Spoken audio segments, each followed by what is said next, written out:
Well, hello there, good morning, and welcome to the very first virtual town hall for CIUSSS West Central Montreal. Bonjour et bienvenue au tout premier assemblée publique virtuelle pour le CIUSSS Centre-Ouest de l'île de Montréal. My name is Sean McMahon from the Communications and Media Relations team and host of the Your Health podcast, which I'd invite you to listen to and subscribe to on our website. Je m'appelle Sean McMahon des services des communications et relations médias pour le CIUSSS Centre-Ouest de l'île de Montréal, votre modérateur et animateur ce matin. I want to welcome a very distinguished panel of guests with us this morning to chat about quite a few things. Thanks to all of you who took the time to submit your questions in advance. For those of you on staff, we'll try to get to as many of them as we can in the time that we have allotted today, which is about half an hour or so. Donc, on va essayer de répondre à toutes les questions dans le temps prévu ce matin, à peu près une trentaine de minutes. And thanks again to all of you joining us on Facebook Live. We really appreciate you being there and hope that you're keeping well during these difficult times. If you're watching along, part of the general public, we'll hopefully answer some of your questions as well. So without further ado, I want to say hello to our very distinguished panel of guests. As I said, our president and CEO of CIUSSS West Central Montreal, Dr. Lawrence Rosenberg, is with us. Good morning, Dr. Rosenberg. How are you? Good morning, Sean. How are you? Doing well, thank you. Also, présidente-directrice, générale, adjointe, Madame Francine Dupuis. Madame Dupuis, bon matin. Bon matin. Joining us from Punta Cana this morning, which is very nice.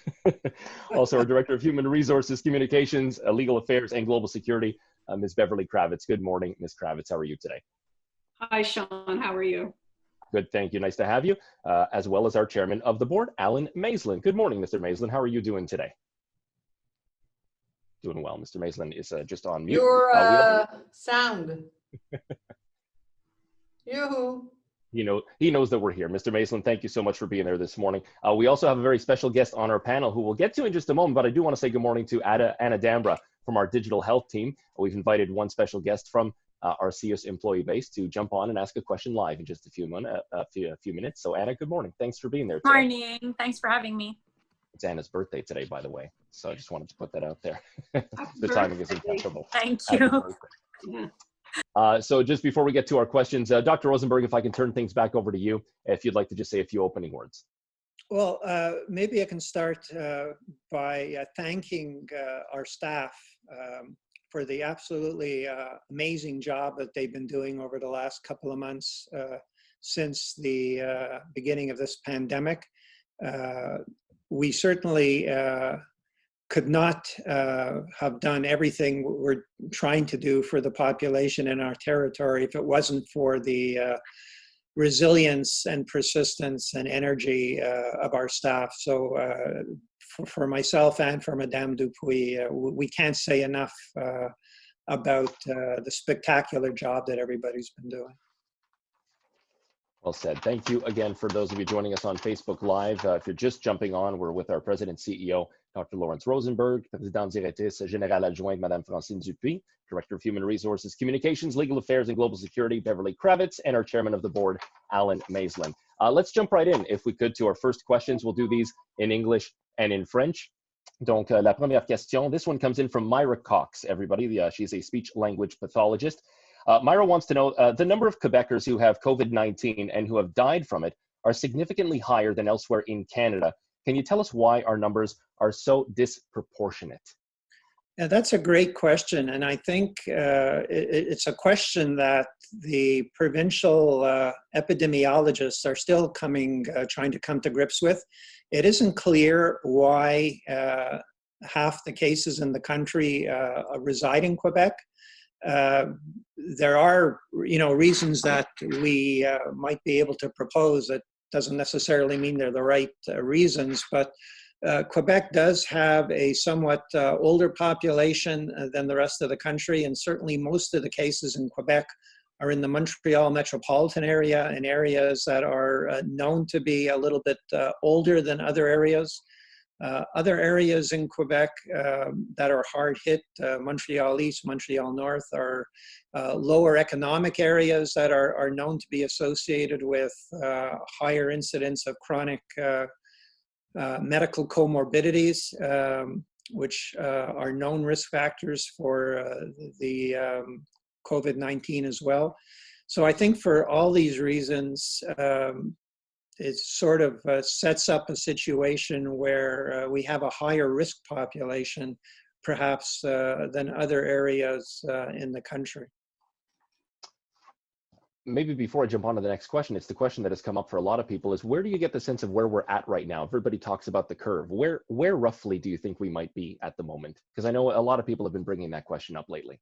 Well, it depends where you are in the province. And in fact, the ministry looks at 3 different regions in the province. So if we look at the regions, which are known as the regions, the periphery, farthest away from the metropolitan areas, those are areas that were least affected by the pandemic and are probably well on their way to returning back to normal. Then there's the intermediate geography between Montreal and the regions, which also are doing much better than metropolitan Montreal and Laval are, and are also well on their way back to a more or less normal situation. And then we have metropolitan Montreal and Laval, which are still somewhat problematic. Now, the epidemiologists look at a figure that they call the R0 or the R0, which relates to the number of individuals that are actually at risk of contacting the virus when in contact with an individual who tests positive. They would like to see this R0 figure at 1 or below 1, which is what people refer to as the flattening of the curve. Outside of metropolitan Montreal, the R0 figure actually is below 1. On the island of Montreal at the moment, as of the end of last week, it was sort of just about at 1, but there is some variation in that figure. So we probably won't have a more accurate idea of how things are going on the island and in Laval until the end of this week. I would say the worst is probably behind us for sure for this wave of the pandemic. And just if we look at our own territory, and particularly at admissions to the Jewish General Hospital and admissions to the intensive care unit, these admissions are falling. And in fact, the admissions to the intensive care unit at the Jewish are about half what they were 3 weeks ago. Okay, so some encouraging signs there. This next question comes to us again. Thank you for all these wonderful questions that were submitted on behalf of many members of our CIUSSS staff. This one says, it's from Ibrahima Diallo. Dans un contexte de pénurie de main-d'œuvre et de pandémie, quelles stratégies utilise notre CIUSSS pour acquérir et maintenir la main-d'œuvre recherchée partout? It goes on to say, most of the public health experts expect another COVID crisis in the coming fall, winter. How prepared is our CIUSSS for a new crisis? What are our organizational strategies to succeed where other organizations are not succeeding? Beverly is the best person to answer that question. Sorry. Thank you. So, sorry, Laura, did you want to go first? No, go ahead, Beverly. Okay. So, juste un peu en français et en anglais, nous travaillons très étroitement avec le ministère qui nous envoie des listes des différents endroits, les jeux contribuent listes, des listes de personnel de fonction publique, et ainsi, on appelle chacune des personnes qui nous sont envoyées pour essayer de les intégrer quelque part pour nous aider. On continue également nos efforts ordinaires pour le recrutement. Dessine ta carrière, design your career. So general recruitment is ongoing. And for those of you out there who know people who have friends who want to come work within our CIUSSS, we are a top employer. We'd love to have you. So feel free to send them our way. Again, dessineTaCarrière.ca. We also looking at tools to help palliate the difference, the lack in health in personnel, so we can do things a little bit better and more efficient to close the gap. So that's always ongoing. We're exploring technology at various different levels. And within the context of the pandemic, the ministry issued a decree where we have different possibilities. Part-time workers become full-time workers, smaller shifts become extended shifts. We've asked people to cancel their vacations temporarily. And just to let everybody know, the minister is coming out with guidelines for us to be able to have all of our staff, for as much as possible, take vacation during the summer months. We know people who have been working extremely hard need a much needed break. That's in the forecast as well. And we want to make sure people are rested, and we continue recruitment at all levels. So come join us. Anybody else like to jump in, or can we continue with our questions? We shall continue. If you're just joining us on Facebook Live, thanks for being there for our very first virtual town hall, notre tout premier Assemblée publique virtuelle. A reminder to like us on all of our social media platforms, Facebook, Instagram, LinkedIn, Twitter, and YouTube. Lots of great content on there because of all of you. Just wonderful. Also want to remind you, if you're not able to watch all the way through today, this event will be available on demand in the coming days across all of our channels, external and internal. So keep an eye out for that. You won't miss anything. I want to bring our special panelist who's down at the right-hand corner of my screen, one of our wonderful employees within our CIUSSS, Anna Dambra.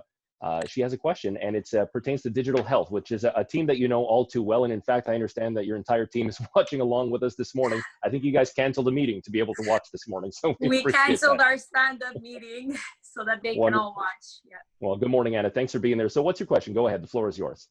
So this is for Dr. Rosenberg. As a result of our response to the COVID-19 pandemic, we have seen a large uptake in telehealth activities within our CIUSSS. How do you see this shift evolving in the long term? That's a great question, Anna. And I think the bottom line is that we are going to continue to expand our use of telehealth and related technologies as we move forward. We are not going to go back to the old way of doing business, which means our ambulatory clinics are going to have to increasingly shift to telemedicine. It's certainly going to be a challenge for the organization to make that shift. It'll be a huge change management opportunity as well as a challenge. But it's also a huge opportunity and challenge for the population. People are going to have to start taking, I think, more responsibility for their own personal well-being and their health. But at the same time, we'll be able to give them opportunities to interact with our organization in real time, in less time, in a way that they probably couldn't conceive of several months ago. So we're very excited by the opportunity presented by telehealth technology. Our CIUSSS actually is the first in the province this week to put online a telehealth program for santé mentale, for mental health, which is a huge, huge advance for us. And as we move forward, I think we'll be offering the population an ever-increasing number of online opportunities. Thank you so much for that great question, Anne. It's amazing. Every week when I interview people on the Your Health podcast, the issue of digital health and how we have used technology to our advantage, it's been a real silver lining, it seems, in a pretty difficult situation, all things considered. So neat to see how that's affecting how business is done on a daily basis. As expected, on poursuit avec vos questions. Questions about masks, which is interesting timing. The CIUSSS has a new policy about masks at the moment. This just happened in the last few days. This question comes to us from Léonie Blanchette, ergothérapeute from Lethbridge, Leighton Mackay. And I'll read what she says. She says, considérant le portrait des personnes qui résident en CHSLD, RPA, RI, RTF, peuvent présenter des difficultés cognitives, des démences, des difficultés de compréhension et d'apprentissage. Considérant que le portrait physique et cognitif et plusieurs autres facteurs, il y a une importante difficulté d'adhérence au port du masque procédural pour les résidents et résidentes. Considérant que l'atout et les éternuements sont bien documentés comme des actions pouvant générer des aérosols, pourquoi tous et toutes les salariés qui ont la tâche de faire des soins de toilette, font manger, prennent soin des personnes en CHSLD, RPA, RI, RTF ne sont pas équipés de masques N95? The N95s come up again. Ce qu'on peut répondre à cette question-là, c'est que la santé publique, tant régionale que provinciale, que pan-canadienne, s'est penchée sur la question depuis le début. Il a été clairement établi par les scientifiques que le masque procédural est une excellente protection contre les gouttelettes qui peuvent être propulsées par quelques personnes que ce soit, résidents ou même quelqu'un qu'on croise sur la rue, c'est vraiment suffisamment efficace. La différence, évidemment, du N95, c'est que ça prend un exercice de mask fitting, comme on dit. Alors, c'est extrêmement fermé sur tous les côtés, mais ce n'est pas requis. Vraiment, ce n'est pas requis pour se protéger contre ce type de virus. Ce n'est pas un virus aéroporté où les gouttelettes se maintiendraient partout dans l'univers, le plafond, les murs, etc. Et à ce moment-là, nécessiterait une plus grande protection au niveau du côté hermétique. Mais sinon, c'est amplement suffisant et ce sont les microbiologistes, les épidémiologistes qui nous l'ont confirmé over and over again. Et nous suivons ces recommandations. Maintenant, il y a des exceptions, des patients ventilés, en tout cas, certains cas au niveau des hôpitaux. Et chaque fois que c'est requis, nous assurons que le personnel l'utilise. Mais dans d'autres cas, il y a des alternatives. Il y a les visières qui sont extrêmement aussi protectrices.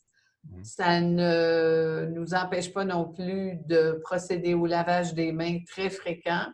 C'est sûr que la distanciation sociale est plus difficile avec certaines clientèles, mais à ce moment-là, il faut augmenter encore la protection avec les autres moyens qui sont à notre disposition.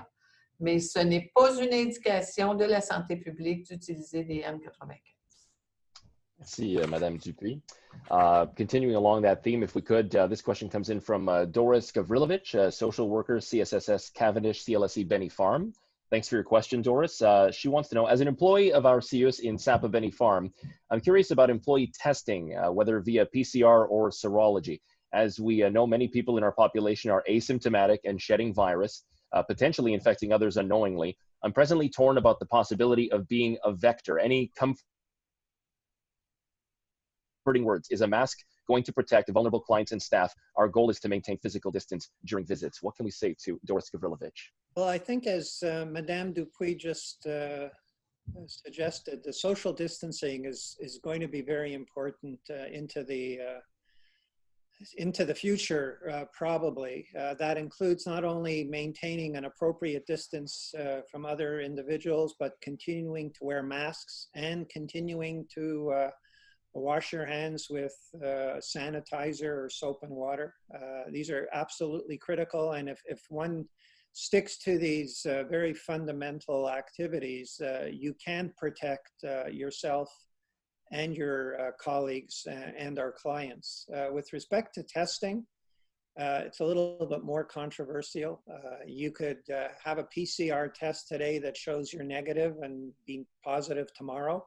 So that isn't very useful.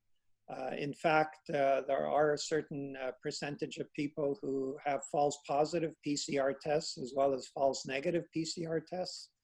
But with respect to serology testing, there isn't yet an approved Health Canada serology test to identify antibodies to the virus, although on an experimental basis, our CIUSSS is preparing to undertake serology testing probably starting next week. We will start by validating the test internally on patients who we know have the virus, and then we'll thereafter start testing staff probably beginning in our long-term care facilities, since the residents there are the greatest at risk. And we'll just have to take it a week at a time and see how what kind of information we actually get from these tests. But I think the bottom line is continuing to respect the social distancing, wear a mask, and wash your hands. On poursuit avec vos questions par rapport au masque. Merci de nous écouter sur Facebook Live. This one says, few staff members have reported skin breakouts and breathing problems from wearing those blue procedure masks. Can we send these masks to be tested for chemical compounds just to know that we're not endangered with something else in the long run? Now that it's mandatory, it's clearly affecting some of us. And that one is from Angelina Abu, Food Services at the Jewish General Hospital. Any concerns for that type of thing? Has this come up in discussion? I haven't heard this before. I know what a blue procedure mask she's talking about. They're the surgical masks that many of us have worn for decades. And in fact, I have worn them for decades. I've never had a problem with them. If individuals are having issues with the masks, then certainly they should be brought to health and safety. And there may be specific individual issues that people have, but generally speaking, there are no chemical compounds in these masks. They're inert. If you're just joining us, we're on the panel with our president and CEO, Dr. Lawrence Rosenberg, présidente-directrice, générale adjointe, Madame Francine Dupuis, our director of human resources, communications, legal affairs, and global security, Beverly Kravitz, and Alan Maislin, our chairman of the board. Maybe this one for you, Ms. Kravitz. It's Mental Health Week. Of course, that we've just gone through. What is our CIUSSS doing for those who may need to reach out to someone these days? Are you concerned about any of the emotional fallout for employees after the pandemic is over? That's what this anonymous question would like to know about. Absolutely. This seems to be our mantra. We are very concerned. We know these are unprecedented times, and our staff are seeing, living, and going through very difficult situations. What I want to say to them, it's perfectly normal to feel either upset or anxious or distraught. Whatever you're feeling is fine and is reasonable, and you should not feel shy or ashamed or afraid to seek out help. We have the employee assistance program that's available 24/7. They've increased the number of sessions for staff from the traditional 3 or 4 to now 8. More sessions even are available if needed. Their 1-800 number is 1-800-425-9301.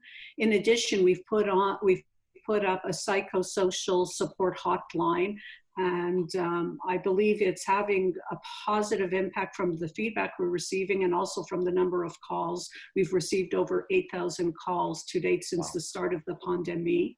There are 2 numbers out there for staff to call. One is 514-265-6588. 514-266-2529. So please, if you need help, don't hesitate to reach out and seek the help you need.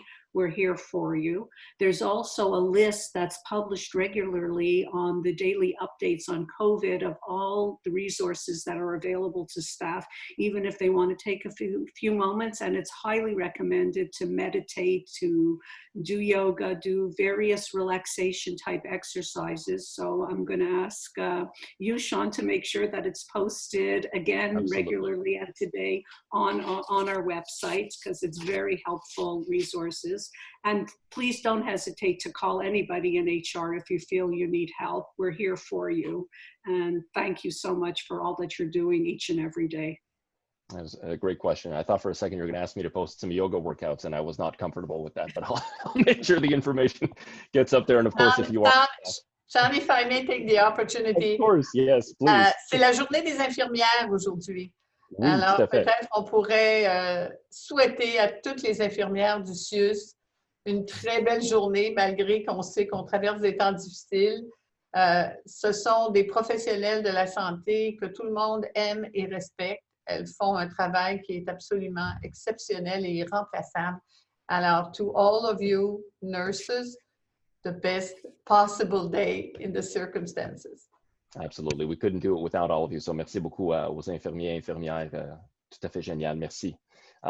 This is an interesting question from Manon Bourbeau, Service des ressources financières. Elle aimerait savoir, pourriez-vous installer des stations désinfectantes purelles sans contact, main libre, dans les entrées des centres CLSC et autres?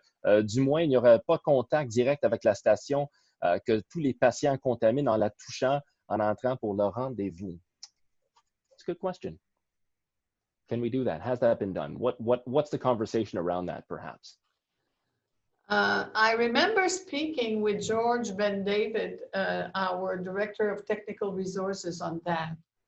And he gave me assurance that it was not necessary to do that. I can't remember the logic behind it. Maybe we could, I'll go back to him and come back with a more explicit answer. But he was not worried about the safety of the system we're using. Okay, so maybe we can circle back and we'll get Manon Bourbeau her question answered offline, and we'll make sure that she gets an answer to that. Good question. Thank you, Madame Dupuis.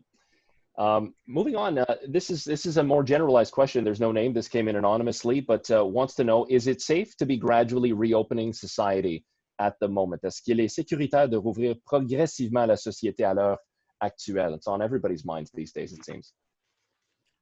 Yeah, I believe it is safe to gradually start reopening up society, and I believe that it would be probably more problematic not to begin reopening up society. We have to obviously balance risks and benefits in both directions, but you can only close down a modern society for so long. There are a lot of people who are at home, a lot of individuals who are quite literally dying to get out. I mean, one of my biggest preoccupations over the last several weeks is where have all the sick people really gone to? Our emergency room is empty. We don't have people coming to our ambulatory clinics. Clearly, there are people with multiple medical issues that need to be attended to. Where are they? If they're afraid to come to the hospital or they're locked in, at home, this is not a good thing. So I think we're at a point in time where if we're safe with respect to how we open up, I think we should begin to open up, absolutely.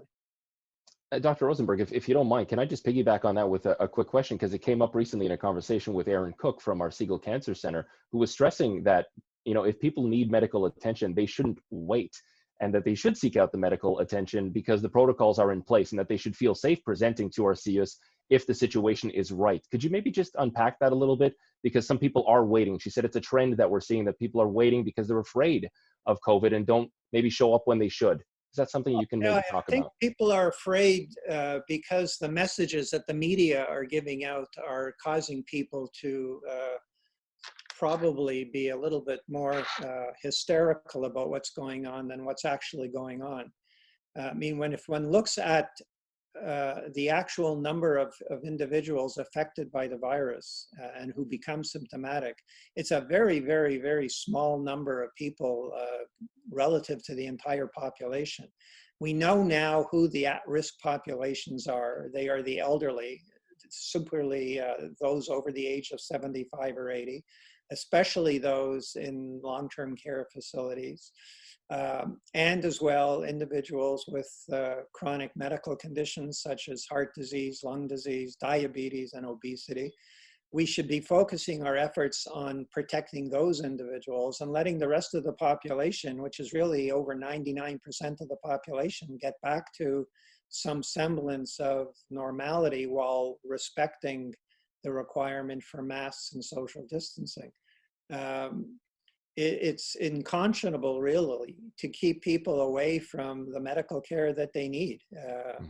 And there are a lot more individuals with chronic medical issues that need to be attended to, including people who need their cancer care and surgery, than there are people seriously sick from the virus. Thank you for that. Amidst all these questions, there are, of course, HR questions. You know, everybody's work situation has been turned upside down a little bit. It's not what we're used to. This one comes in, again, an anonymous question, but Ms. Kravitz, perhaps for you. It says, j'ai 3 semaines de vacances à prendre. Elles ont été reportées quand je travaille dans l'équipe de prévention et de contrôle des infections. Puis-je donc prendre mes vacances en été? Comment cela fonctionne-t-il et que dit la politique des vacances? Alors, présentement, nous sommes dans l'entente, probablement dans les prochains jours, de recevoir du ministère nos balises pour octroyer les vacances pour l'été. Ils sont en train de réfléchir c'est quoi la période des vacances. Est-ce que ça doit être prolongé ou raccourcir? Il y a des pour et des contre pour chaque.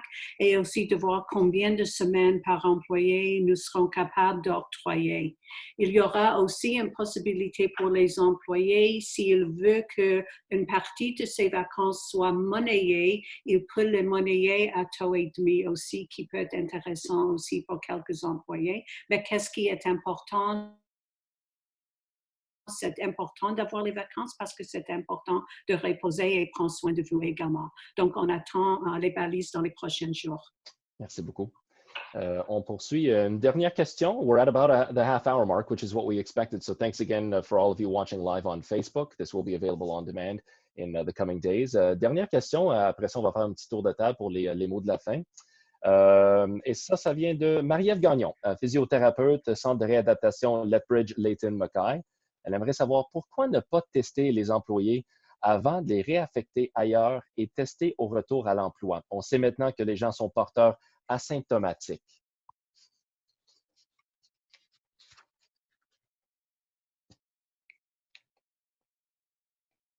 I would suggest it's a testing question again. I think Dr. Rosenberg already spoke to that. With respect to the testing, I don't know if there's anything else he would like to add to that. If there is anything to add as to why not to test employees before resending them back in upon return to work or in other places. Is there anything that we can add in terms of the offer to test employees? I guess that's a question that many people have brought up in various forms over the last few days and a couple of weeks especially. So employees are supposed to be wearing protective equipment in case, to protect themselves and to protect others in any event. And Dr. Rosenberg mentioned earlier, the testing can give a false sense of security. You can test negative one day and positive the next, plus there's the false positives and negatives. And it's not the directives, again, from our public health and our own infection prevention authorities. If no one has anything else to add, that pretty much wraps it up for our very first virtual town hall. Cela conclut l'événement d'aujourd'hui. Merci vraiment pour toutes vos questions et pour votre participation. I hope you've found this to be informative and hopefully answering some of your more pressing questions. If I could just go around the table one final time, why don't we begin with you, Ms. Kravitz? You just had the last word. Anything you'd like to say before we wrap up today, perhaps?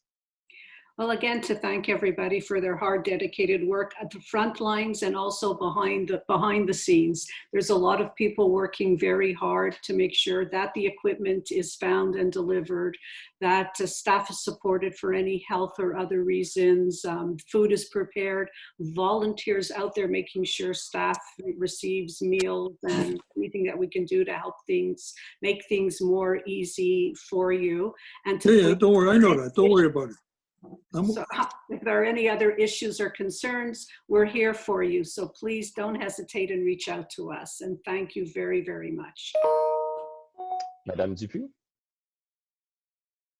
Je sais qu'on n'arrête pas là, de dire merci, merci, merci à tous nos professionnels, à tous nos employés, mais j'espère que vous réalisez que c'est vraiment sincère et que c'est du fond du cœur. Parce que nous, le personnel administratif qui travaillons aussi des 10 heures, 12 heures par jour, 7 jours par semaine, on sait très bien à quel niveau les gens se sont impliqués et continuent de s'impliquer, au risque même parfois de leur propre santé, parce que c'est vrai qu'il y a du personnel qui a été contaminé dans les différents sites.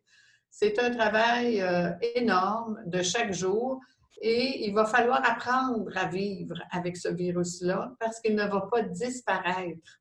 Et il va falloir trouver des façons de s'accommoder et de pouvoir continuer à donner des bons services à la population, en prendre soin, mais aussi prendre soin de nous-mêmes à travers tout ça. Alors, c'est tout un exercice, c'est toute une équation compliquée, mais tous les jours, on en apprend. Et on essaie de s'ajuster, puis on est là pour nos employés. Alors, n'hésitez pas, comme le disait Beverly, si vous avez quelques problèmes que ce soit, quelques questions que ce soit, on est là pour vous aider.